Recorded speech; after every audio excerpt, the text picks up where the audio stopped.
Yo les potos, c'est Balkill. Alors aujourd'hui, on se retrouve pour un unboxing. Voilà. Un petit unboxing, il est là.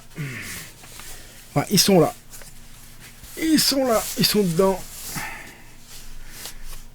Ils sont dedans. Et je peux t'assurer que ça fait son poids, cette merde. Je sais pas ce qu'ils ont foutu dedans, mais ça fait son poids. Donc on se retrouve juste après le générique.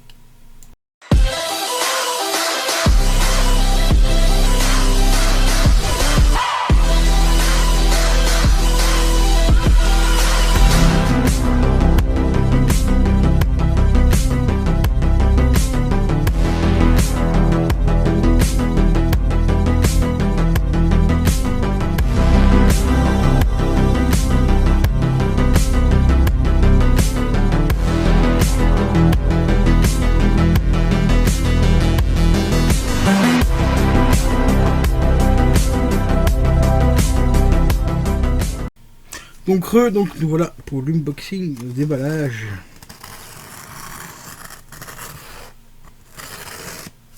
De ce magnifique petit colis.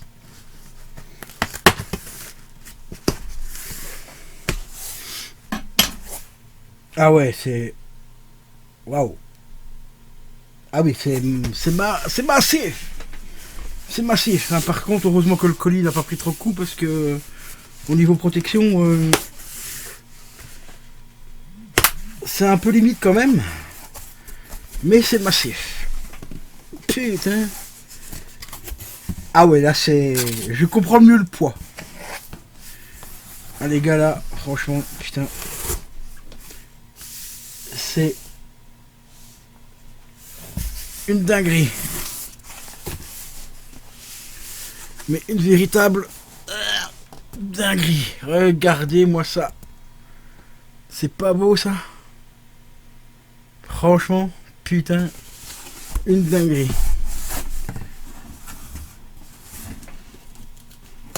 On va craquer les côtés parce que c'est hyper collé dedans. Pour avoir plus facile pour les sortir.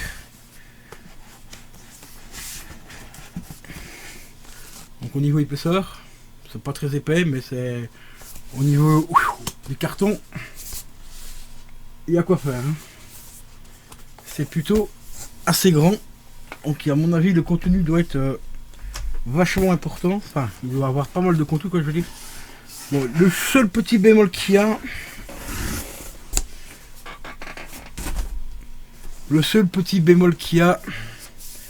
voilà, c'est les fameux Peggy à la con qui sont juste là, hein, les petits Peggy donc les Peggy d'âge anglais. Donc on a carrément les trois, on a l'anglais, on a l'européen et on a l'américain ici je crois, il me semble. Mais franchement, il est magnifique. Il est franchement, mais c'est une tuerie quoi. C'est une véritable tuerie. Donc comme tu vois, il y en a deux, tu ne vois pas double, hein, c'est tout à fait normal. C'est parce qu'il y en a un dedans qui est pour mon poteau Romu et il y en a un pour moi dedans. Donc on va, et c'est ici, ouvrir un des deux. Hop, le petit macaron il est juste là. Je coupe 2 secondes, je reviens, je vais chercher un petit air, j'arrive. Et alors les amis, donc bah, ça y est, le petit macaron est enlevé, donc on va pouvoir enlever le carton. Voilà. En faisant quand même très attention parce que le fourreau est quand même vachement, on va faire comme ça dans l'autre sens, vachement fragile. C'est vraiment le carton Sony, hein, là tu vois les cartons de merde qui te mettent les consoles dedans, bah ici c'est le même carton, hein. Donc c'est vraiment à ouvrir très très délicatement parce que c'est d'une fragilité phénoménale. Hop.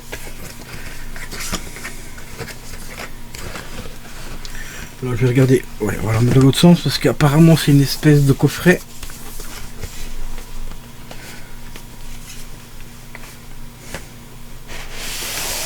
Ah oui, c'est ça, c'est bien un coffret. Ah oui, le coffret, putain. Le coffret est soigné aussi.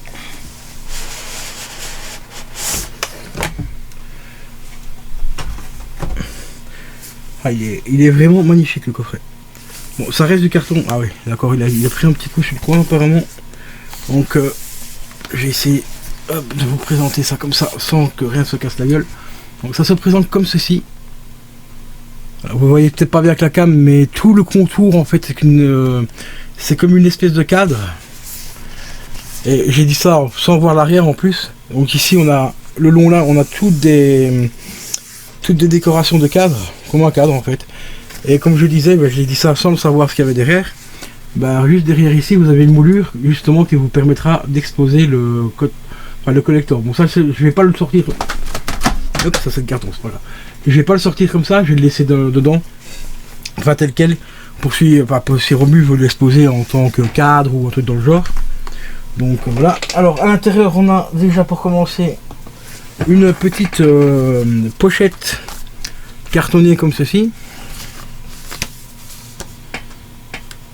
Qui est aussi fragile que la première. Voilà. Ah oui, d'accord. Ah ça c'est pas con. Ah oui, j'avais pas prévu, enfin je savais pas qu'ils allaient faire comme ça. Je savais à peu près le contenu du collector, hein, parce que sur les photos on le voyait déjà, les photos de la mise en vente on le savait. Donc à l'intérieur, on a ceci.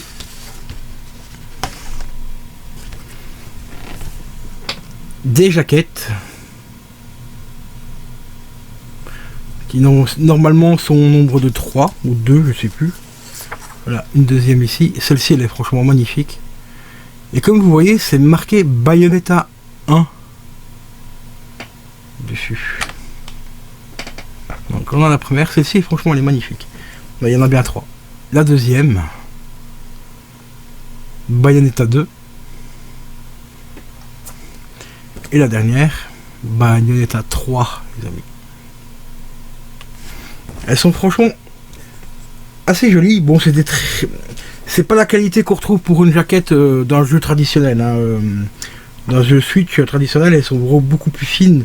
Là, on voit ici, c'est vraiment du papier glacé, très de mauvaise qualité. Hein. Malheureusement, je pensais qu'ils allaient mettre un petit peu de thunes là-dedans, mais non, c'est pas le cas. Donc pour ceux qui possèdent le collector, qui vont peut-être avoir le collector, faites quand même attention, elles sont vachement fragiles. Mais il y a un truc qui est plutôt cool, qui est assez cool. Bon après, ça aurait été coûté fort cher je vais le dire à Sony, fort cher à Nintendo de faire ça, mais bon, ils ont mis une petite boîte de Switch vide, voilà, pour qu'on puisse mettre tout simplement les jaquettes. Alors, une boîte comme ça coûte pas extrêmement cher. Moi, ce que j'aurais, en voyant ça aujourd'hui, maintenant, ce que j'aurais bien aimé, c'est qu'ils en mettent 3. Tout simplement pour qu'on puisse exposer les 3 jaquettes différentes, une à côté de l'autre par exemple, ou même comme ceci fermé, et posé dans une armoire, avoir le Bayonetta 1, le 2, le 3 à côté, ça aurait été vraiment une grosse dinguerie. Mais c'est déjà sympa d'avoir mis une petite boîte comme celle-ci. Donc ça c'est plutôt assez sympa. Ensuite, on va refermer ça délicatement. On va la mettre ici au-dessus. Alors maintenant, on a le jeu également.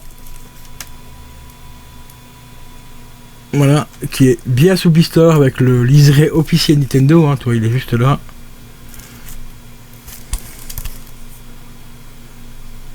Donc très joli, franchement. Malgré la grosse polémique qu'il y a comme quoi le jeu est trop puissant, apparemment, enfin, trop puissant, trop poussé pour la Switch, malheureusement, apparemment il y a pas mal de petits bugs dessus. C'est un peu malheureux, mais bon, le jeu reste en lui-même, reste quand même très joli. J'ai vu des gameplays à gauche et à droite. Par moment, oui, ça fait un peu vide, mais ça c'est par rapport à la taille aussi des ennemis. Enfin, je sais pas si vous spoiliez trop, mais voilà. Donc ça fait un peu de vide, mais par moment c'est vrai qu'il peut y avoir des chutes de framerate et c'est un peu dommage, mais bon. Bon, on va passer à la suite du unboxing. Alors ensuite, quand on enlève le premier étage, car il y a 2 étages, voilà, on trouve donc sur le cas que je vous ai dit, et vous voyez ici en dessous, on a comme des petits dessins, voilà, qui font tout le long. Donc ici les finitions, bon, elles sont pas tout à fait bien finies, on voit bien les découpes ici malheureusement. Ils auraient pu faire un truc un petit peu mieux, mais bon, c'est une sorte de pliage, hein, donc en carton. Ah, vous savez, Nintendo et les cartons, c'est une grande histoire d'amour. Hein. Mais bon, c'est quand même bien costaud quand même, à part qu'il a pris un petit coup, donc je l'avais dit, je sais plus où, je crois que c'est là, ou ici en tout, je sais plus. Donc c'était l'autre. Ah oui, non, c'est le fourreau en carton complet.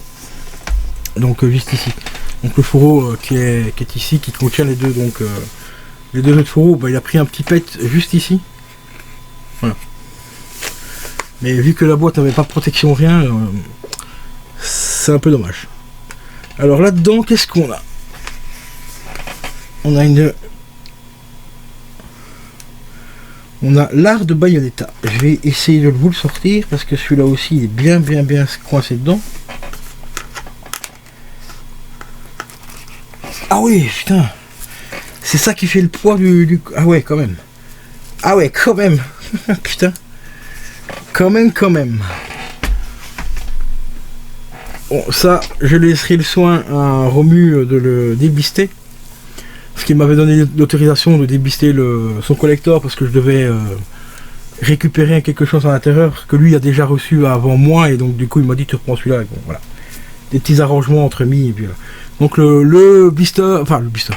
l'artbook, je vais le laisser dans son blister. Je pensais pas qu'il était bisté, donc comme il est bisté, je vais le laisser bister. Voilà le magnifique artbook qui fait au bas mot 1 kg facile. Hein. Je crois que normalement il doit avoir 200 pages à l'intérieur, je crois. Et il a l'air quand même d'être d'une qualité très correcte. Franchement, bon, les pages un peu... Bah, c'est couverture souple, hein, donc... mais bon, pour un artbook de couverture souple, ça va. Il est quand même relativement correct, hein, la couverture est quand même propre. Les couleurs sont plutôt sympas. Bon, vous voyez peut-être pas bien avec les reflets et tout.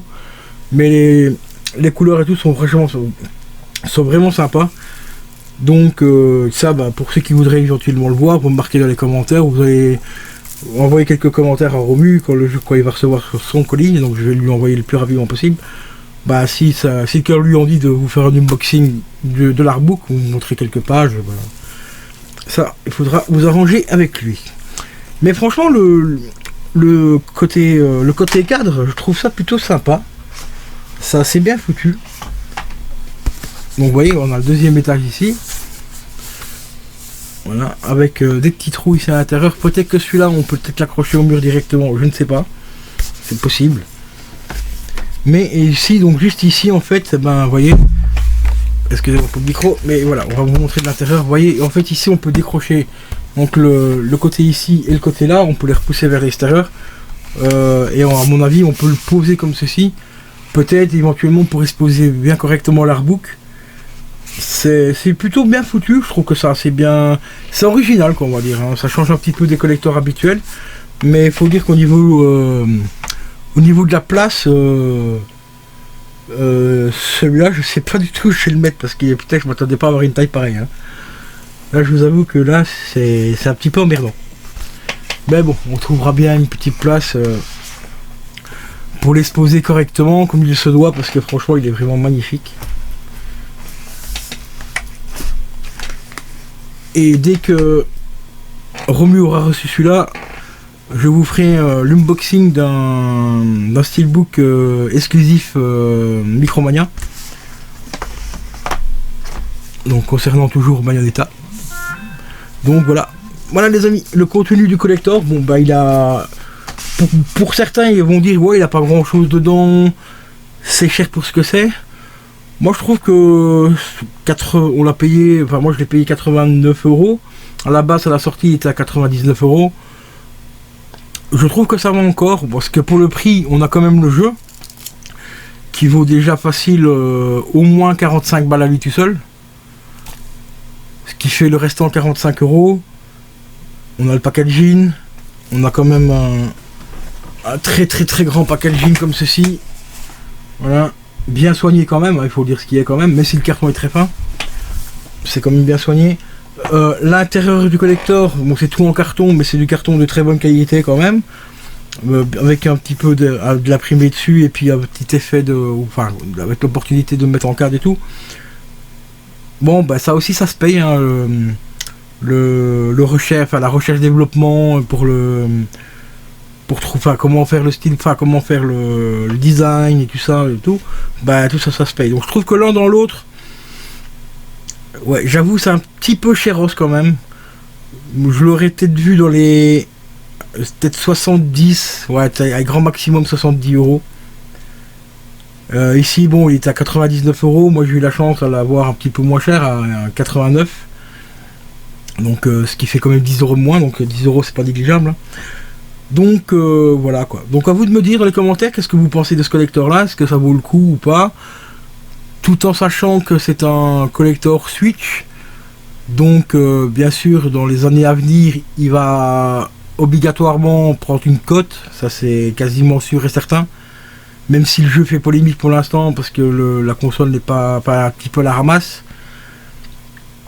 Ça reste quand même un collector Switch. Donc, moi, je pense que dans quelques années, peut-être même dans quelques mois, connaissant certaines personnes, hein, nos amis spéculateurs, je pense que ce collector-là va devenir un petit peu intouchable.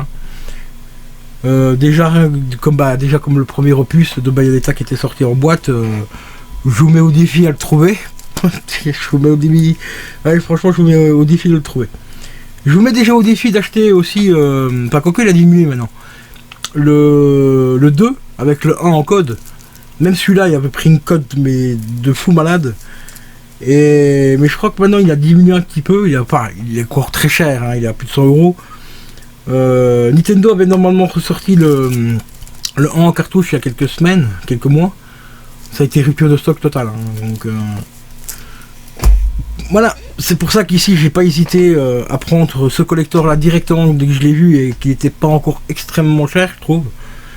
Que je l'ai acheté direct parce que, je l'ai précommandé directement avant qu'il devienne intouchable, tout simplement. Et d'ailleurs, je voulais passer encore une grosse dédicace à la Fnac. Hein.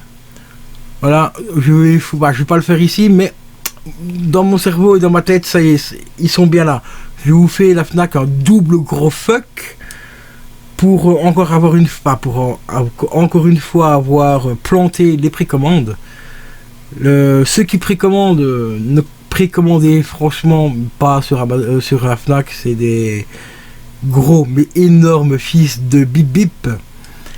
Car moi j'ai reçu des retours il n'y a pas très longtemps, il y a la semaine dernière. Bon, ça faisait un peu plus de la semaine dernière que j'étais au courant que mon collector, je pouvais me l'accrocher, quoi. Mais la semaine dernière, il y a le responsable de la Fnac, parce que je lui ai envoyé un mail, à rallonge, concernant 3 précommandes que j'avais fait chez eux. La première qui a été foireuse, parce qu'ils avaient accepté trop de commandes par rapport au stock qu'ils avaient. La deuxième, c'était pareil. Et celle-ci, ça a été presque pareil. Sauf que ici, là, pour une fois, c'était pas eux qui étaient en tort. C'est le fournisseur, en fait, qui les a un petit peu plantés. Mais je suis désolé, comme je l'ai marqué dans le mail, ça fait 3 fois que je précommande chez vous, ça fait 3 fois que j'ai des merdes. Au bout d'un moment, il faut arrêter d'appeler les conneries. Quoi. C'est un peu comme Zavi. Hein. Zavi, par exemple, ils vendent une figurine, ils rachètent un lot de figurines 1500 pièces et ils acceptent 3000 précommandes. Quoi. Au bout d'un moment, le foutage de gueule, il est beau. Quoi. Donc, voilà les potos concernant cet unboxing de Bayonetta 3. Donc, le collector Switch. 99 euros à la base et aujourd'hui vous pouvez le trouver à 89 euros sur des sites en Belgique. Il y a encore du stock. Moi ici je l'ai commandé chez Cool Blue, je crois, il me semble que c'est ça.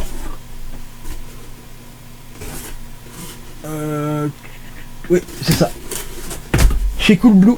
Donc si vous connaissez des gens qui habitent pas très loin, juste à la frontière belge, essayez de vous arranger avec eux pour éventuellement vous en choper un. Ils sont à 89 euros pour l'instant.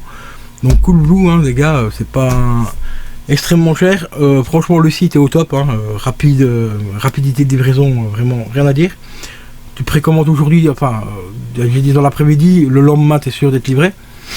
Donc franchement, puis rapport qualité-prix, il n'y a rien de ouf. À part ici le collector qu'ils auraient pu mettre un petit peu du papier bulle dans la boîte pour le protéger un petit peu. Là j'avoue que là ils ont un petit peu déconné, mais bon. Voilà. C'est des choses qui arrivent, hein. Même Amazon, ça arrive plus souvent chez Amazon que chez Cool Blue, les colis abîmés et tout, donc voilà. Donc sur ce les potos, je vais vous laisser. Mettez-moi dans les commentaires qu'est-ce que vous pensez de ce collector. Est-ce que le prix est justifié ou pas justifié? Est-ce que tu as acheté le jeu? Qu'est-ce que tu as pensé du jeu et tout? Donc tu connais la chanson, les commentaires sont là pour ça. Et je te dis un grand merci d'être venu. Et je te dis à la prochaine. Ciao ciao.